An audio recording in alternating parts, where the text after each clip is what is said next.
This is for all players and game masters who just want to sit down and play the damn game, who don't want to get caught up in rules, piled upon more rules, piled upon more rules, and piled upon more rules, all written in blocks of text that are 90% fluff and 10% game mechanics. Players and game masters who don't mind getting their ass kicked every now and then, and don't mind adjusting the way they have to play their character depending on what Lady Luck decides to throw in their lap. This is one of the best RPG books I have in my possession. This is Shadowdark RPG.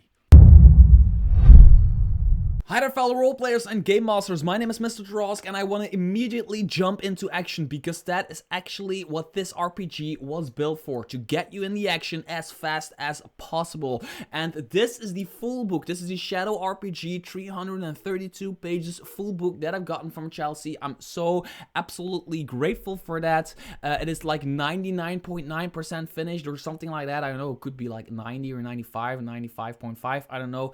And so this is probably going to be almost identical to the one you are getting if you back the Kickstarter or if you're picking it up after the Kickstarter. And what I want to do in this video is just kind of give you, tell you like the main idea of what this RPG is and what feeling I'm getting from it, and then I want to jump into just some things that I absolutely love. So Shadowdark RPG is a game to an old school dungeon crawler with modern mechanics. That's the kind of the way they're branding it, and that is absolutely the way I'm feeling it as well. It feels for me like 5th edition with all of its mechanics and all of its junk going on, completely broken apart and only the essentials taken out, so dumped down in a good way, and then adding some stuff to make life easier. So you have these modern mechanics, but you due to dumbing that down, you get this old school dungeon crawl feeling,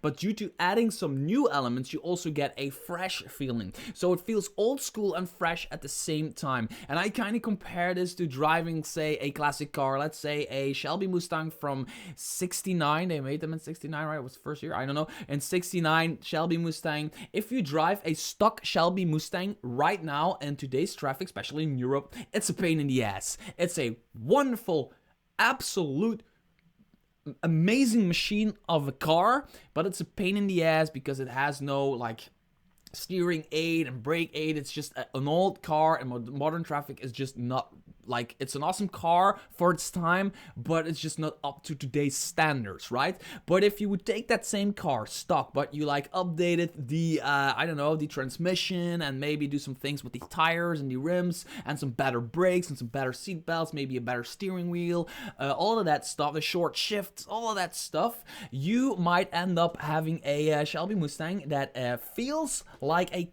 driving a classic car without all of its pains of driving a classic car. And that is what Shadowdark does for me. It feels like you're playing, for me it kind of feels like 3rd edition, even going back to 2nd edition that I played a couple of times. It feels that way, but it just has better mechanics because it has those modern mechanics. And they open up before they go into the index. I don't know if it's a mistake or it's on purpose, but this is the way I'm getting it, and I love it. You get the cover, and then you immediately get the weapons with all the stats. And as you can see, it has a range thing here that has a ladder to it, which I think is really great. I will get into that. It has the armor and then some quick reference stuff before they go into the, as you can see, big ass index called table of contents, and it is all written by one person who clearly has a machine that stops time so she can actually write this. It's, I don't know, it's 332 pages and it's so big, it's so huge, it's so good. So I'm going to just go through this and give my opinion on stuff that I found and really liked. I haven't read this cover to cover yet. I didn't have time for that. I got this the day before yesterday, if I'm not mistaken. I've been browsing through it a couple of days. I just want to show you some stuff that I really like. So one of the first things I noticed was the letters right here under range of the weapons. Close, near, and far, which is right here. Close being within 5 feet, near being within 30 feet, and far being within sight. And this is used through the entire PDF for spell distance, weapon distance, walking distance, anything. So now if a player character or player says, I move within close range of them, you know they are within close range of them, so they are within 5 feet of them. But if they say I want to go within near distance of them, they could be anywhere from 5 foot all the way up to 30 foot of distance, which is great and more realistic, because I always describe combat as a game master and actions and everything from players as something that happens more simultaneously than some people like to see it, like this Final Fantasy turn-based thing, like thing going on. That's just not realistic for me. For me, it's more like, oh, you want to be with your bow and arrow within near distance from this person. Yes, but this person during combat is also moving around. So every now and then, you, realistically speaking, have to step away, or you have to step into the combat more in order to stay within that distance that you want to stay. So sometimes you're going to be at 10 feet. Sometimes you're going to be at 20 feet, which doesn't make a difference because it's all near distance. I love that. That is something that... it's an immediate change that I noticed that already was like, okay, yes, this is going the right way. There's only one problem, which for me is kind of big problem, but I'm really nitpicky when it comes to that kind of stuff that this game has for me, and it is in the classes. But other than that, everything that I've been reading, I love it. Again, I haven't read this cover to cover yet because I didn't have the time to do that, but so this is more like a first impressions review kind of thing. So the first thing I want to talk about, I want to go into the ancestries and then the classes, because the classes kind of tie in, especially for the human, the classes tie in with the ancestries. So let's take a look at the ancestries. And here is again, like the ranges being dumbed down from this grid system, 15, 20, 25, 10, 5 feet, wherever, where am I and how far am I away, and I'm having to measure everything. No, close, far, or near, whatever, that's it. And it's again the same thing with Ancestry, which are basically like the races or whatever you want to call them. And they just all have one thing. That's it. They all have one thing. The dwarf, brave, stalwart folk, as sturdy as the stone kingdoms they carve inside mountains. What do they get? 2 hit points. Extra at level 1. By the way, numbers in this game are much lower than numbers in 5th edition. So hit points are lower, experiences points are lower. So 2 hit points is really a big deal for a dwarf in terms of... survivability. So also you get to roll hit point gains with advantage, and I think this is really interesting. And I'm not sure if they mean hit point gains from gaining hit points from healing from whoever heals you, or only if you level up. But I'm going to take it that every time you level up, instead of rolling a d8, if you're a fighter, a d8 to see how much hit points you gain, you actually get to roll 2d8 and take the highest. That's the way I see this. If I'm mistaken, please correct me, but it's really cool. The goblin, you can't be surprised. An elf can get a +1 bonus to attack rolls with ranged weapons, or a +1 bonus to spellcasting checks. Really cool. The half-orc is mighty, a +1 bonus to attack and damage rolls. A halfling is stealthy. Once per day you can become invisible for 3 rounds, and then the human, you gain 1 additional talent roll at first level. And this is where it ties into the classes. It's really well done, really well designed. And before I go in there, what I meant in my intro is that oftentimes for like 5th edition products, a lot of the game mechanics are hidden in big blocks of text that are fluff. This doesn't do that. As you can see, it just gives you a really short description of what a dwarf is, and it then gives you what you can do. That's it. The kind of atmosphere setting that 5th edition tries to do in their books with these big blocks of text, she also does it, but it's right here. It's more... it's more about like setting an atmosphere than really telling like how certain races fit in like the Forgotten Realms or wherever the book is based in. And I love that they do it this way. It's just, this is it, take it, start playing, and if you want to read these little bonus thingies, feel free to read them, right? The fact of the matter is, you don't have to go looking for stuff you need in big blocks of text, and I love that. As you can see, there is this piece of art which I really like, which has all of the ancestries that were talked about right here in one really funny kind of drawing. Old school again. It has the goblin, it has the elf, it has the halfling, it has the human, it has the half-orc, and it has everything doing stuff. And then there's a dwarf just sitting there staring at you, drinking ale, because dwarves be dwarves. And what I meant with the classes tying into the ancestries is right here. The human, you gain 1 additional talent roll for level 1. So let's look at the first class, fighter class, which is proficient in all weapons, all armor, and shields. Get 1d8 per level hit points. Not 1d8 plus constitution, 1d8. That's it.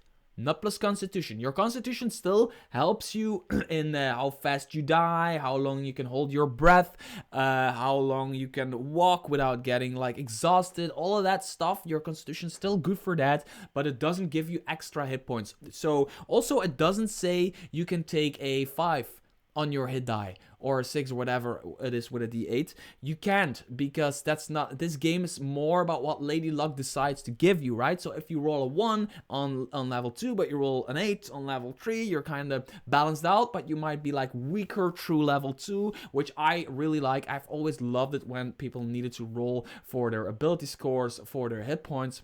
A fighter is a hauler at your constitution modifier if positive to your gear slots, which is another mechanic I haven't talked about.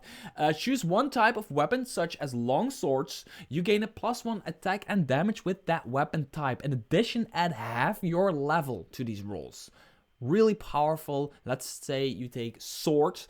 You now have +1, and starting from level 2, you have +2, and then it goes up and it goes up. And you can choose strength or dexterity, and you have advantage on checks for that type of thing. But then that's where the talents come in. Then at level 1, you need to roll on a talent table, and it's really clever that they didn't. It's from 1 to 12, right? From 2 to 12, right? But it didn't use a D12. They're actually using 2d6, meaning that this stuff happens way more often than this stuff or this stuff. Now, it's all pluses, it's all boons, but as you can see right here, when you roll a 2 on 2d6, which is there's only one combination, you roll a 1 on 2d6, you get an extra weapon mastery, which is really strong because your weapon mastery gives you +1 and then plus half your level on a weapon type. So you can have mastery on a sword and bow and arrow, which would be really strong. But if you roll one of the averages, you could just get like +2 to strength, dexterity, or constitution, or +1 to melee and ranged attacks. Choose one kind of armor, you get 1 armor class for that armor, which is also really handy. But it's just cool that at level 1, you need to roll for that kind of stuff. I like that. I really love that randomness when you're creating a character and you just take 2d6 and you're like, boom, oh, I got this, or oh, I got that.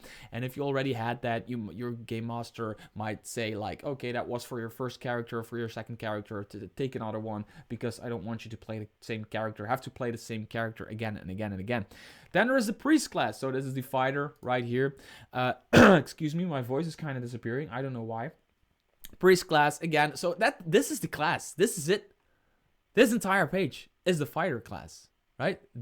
It's basically the fighter. All of the other stuff is in your hit points and it is when you level up every now and then you get to roll on this fighter talents table. But that is basically the class. It's the same for the priest. It is 1 page.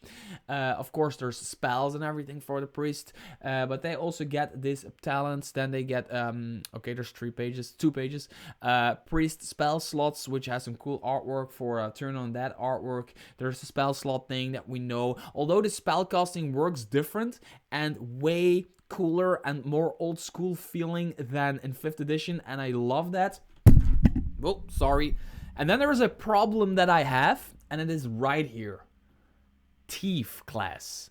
I really don't like the word thief as a class, because a thief is a, I don't want to say profession, because if you're a thief, that's not your profession, but a thief for me is not a class. I don't know how to explain it, but for me, thief, kind of like the class, the word says who you are too much.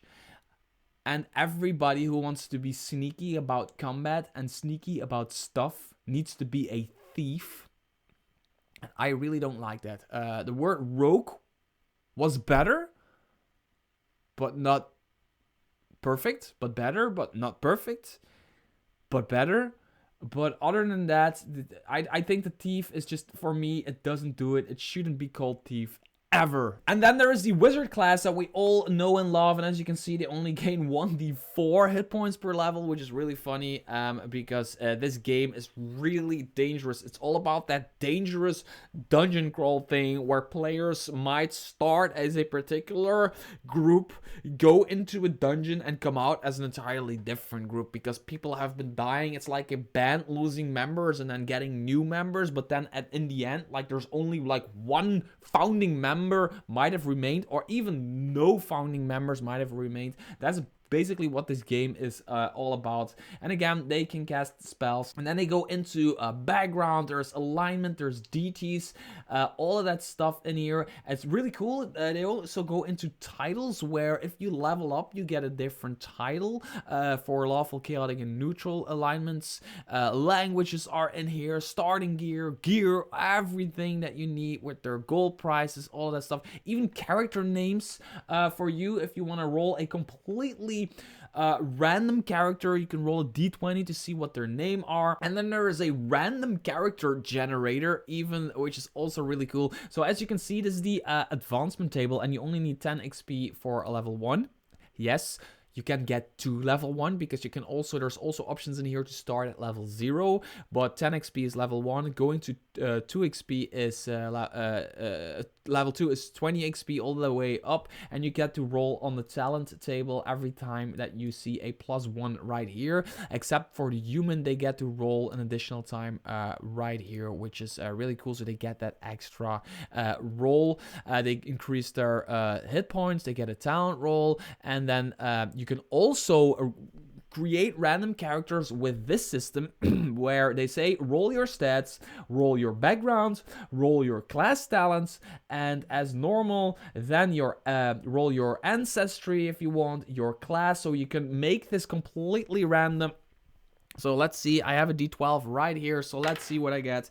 I am a human, then a d4, which is right here. I am a human priest that has, let's roll for a particular spell that has on their spell list Cure Wounds and Light. So that's what I can cast. I'm a priest that has Light and Cure Wounds. Oh, by the way, there are no cantrips. Everything is a spell. You can randomly roll your DT, the languages you speak, all of that stuff. And then there's this awesome artwork of a wizard doing some kind of fire thing from their hands. So yeah, you can even randomly roll for your wizard. So to get that real old school feeling, it's really cool to have an entire system where you can randomly roll your entire character and then kind of come up with who they are and their background. It's really cool for just jumping in the action really quick. Then it takes them exactly 1 page to explain how to cast magic. So when you cast a spell, you invoke magic and cast an effect. Casting spell takes your action. So if you are a wizard, you roll 1d20 plus your intelligence modifier. If you are a priest, you roll 1d20 plus your wisdom wisdom modifier, and the DC you need to hit is a DC, successful DC of 10 plus the spell's level, so the spell's tier. So if it's a level 2 spell, you need to hit a 12. And this is the cool thing. There are no spell slots, so you have the amount of spells from a certain level that you can prepare, that you know and love, right?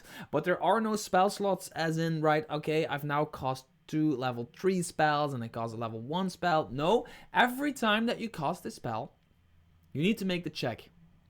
If you make the check, you keep the spell and the spell happens. So the effect of the spell happens, but you also get to keep the spell.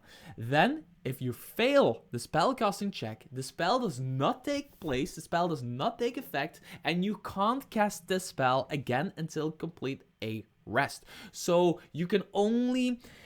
So this is really, for me, a cool way of giving players that choice of when do I use my... I have this, like, for example, I don't know if it's in here, but for example, Fireball. And you have this spell, Fireball. When am I going to risk casting it, right? That's something that's really interesting, because with these spell slots, let's say you have a 5th level, let's say you have a 3rd level spell that you like casting and you have 3 slots, meaning you can try it 3 times, right? But with this, it's a risk. It's a risk because if you fail, you can't use it for that day. And that is really cool. And then also, all magic is kind of like chaos. So you can roll a natural 20 on your spellcasting check. You may double one of the spell's numerical effects. Numerical effects, this remains in effect on a focus spell. And a critical failure, you need to roll on a mishap. On a mishap table. So, if the spell was a wizard spell, you can't cast that spell again until you successfully complete a rest. You must also roll on the wizard mishap table corresponding to the spell's tier. So, yeah, that's really cool. All magic is kind of chaos magic. I love that. So, having... Fighters are more like, okay, they don't get that much every level. It's more about the gear for them and getting better armor and getting better swords and getting a +1 on their attack and getting this and this and that. For a wizards, they might be more powerful, but having like 2 wizards in your party becomes really dangerous because there are going to be mishaps. For example, mishaps right here. The horror. You scream uncontrollably for 3 rounds in drawing lots of attention. Energy. You glow bright purple for 10 rounds, granting enemies advantage and on attacks against you. There's other mishaps. The more the tier goes up, you open a 30-foot sinkhole in the ground with you at the center. You and all near creatures must pass a DC 15 dexterity check or fall in. Boom, that's where it gets dangerous even for the party. Roll twice and combine both effects. So let's take another one. You cast a random spell from your known spells at the same targets, even if it would not normally be possible. So let's say you cure wounds somebody, but then you do a mishap or whatever for your cure wounds, because even for a cure wounds, you need to roll. And yeah, then you roll this, and you then have to roll a random spell against them, which could be a damaging spell, right?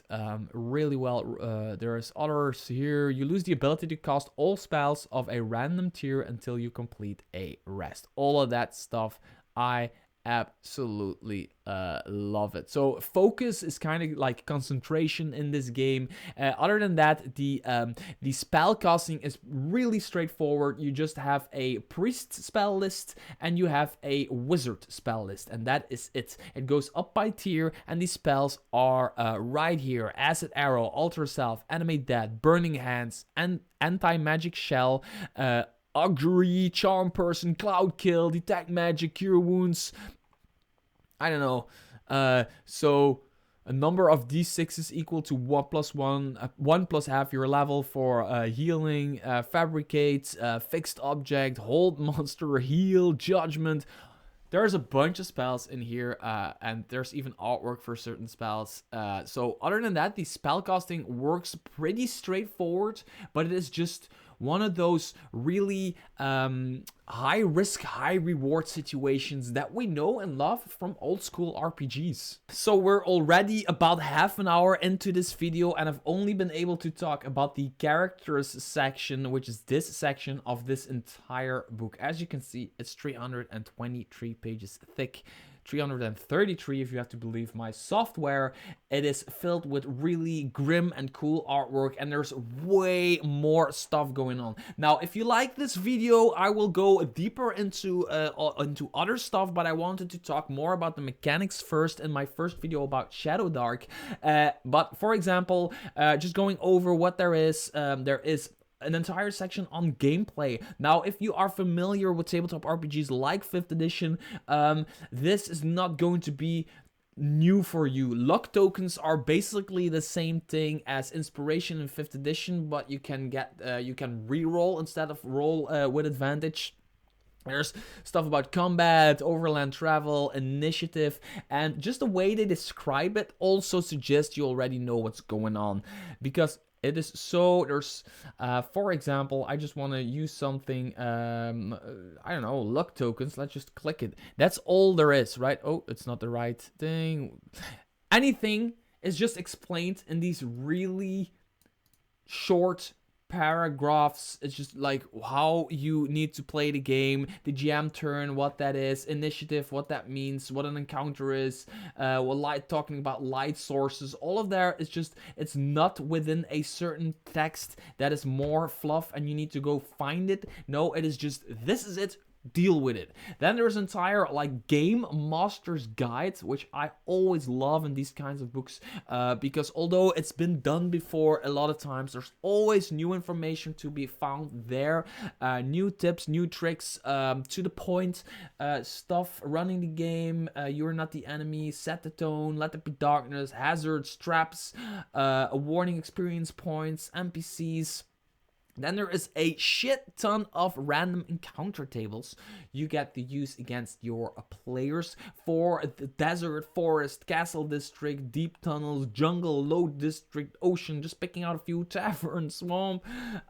There is a bunch of monsters with their attributes, monster statistics, a whole lot. And then there is an entire section on treasure, all of the random treasure you can roll, boons, mundane items, armor, potions, scrolls, utility, weapons.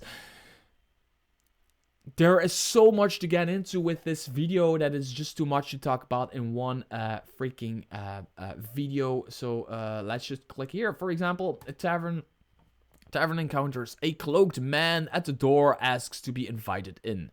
A group of rival crawlers tell the player characters this is their tavern. So yeah, that kind of stuff I really love that it's in here.